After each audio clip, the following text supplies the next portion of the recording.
Et le fait du jour, c'est avec Éric Le Boucher. Bonsoir Éric. Bonsoir Emmanuel. Le bras de fer continue entre la Grèce et l'Union européenne et les Américains sont du côté d'Athènes. Oui, en matière d'économie comme en matière militaire, les Américains nous donnent des leçons. Ukraine et Grèce se ressemblent sur ce point. En Ukraine, les Américains sont sur une ligne dure contre le Vladimir Poutine. Les républicains et certains démocrates proposent même de livrer des armes au gouvernement de Kiev. Les Européens refusent. Ils voient dans cette solution un engrenage qui mènera à des désastres et la guerre totale. Avec la Grèce, il ne s'agit que d'économie, mais les Américains, Barack Obama, même s'il a modéré son soutien depuis, et beaucoup d'économistes, Krugman, Stiglitz, encouragent le gouvernement de Tsipras. Et sait-on pourquoi, Éric?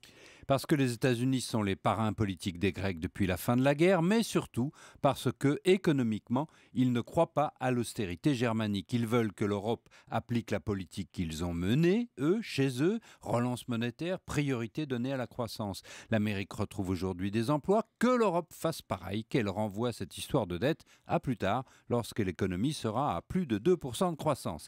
C'est évidemment une vision de loin, globale, pour ne pas dire brutale, qui fait fi de la complexité de la construction européenne, des différences entre les pays et des difficultés de coopération, qui fait fi aussi des erreurs et des mensonges des Grecs depuis qu'ils sont entrés dans l'euro. Est-ce que ce soutien américain peut pousser Alexis Tsipras au jusqu'au boutisme?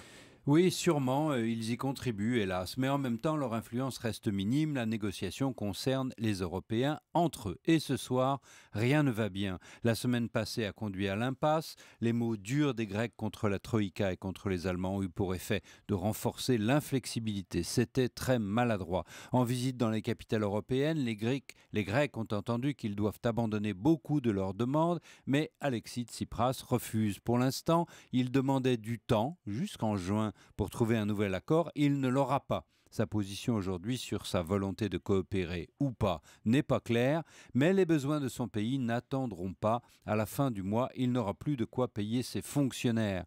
Il n'a plus que quelques jours pour changer de langage et faire une proposition acceptable.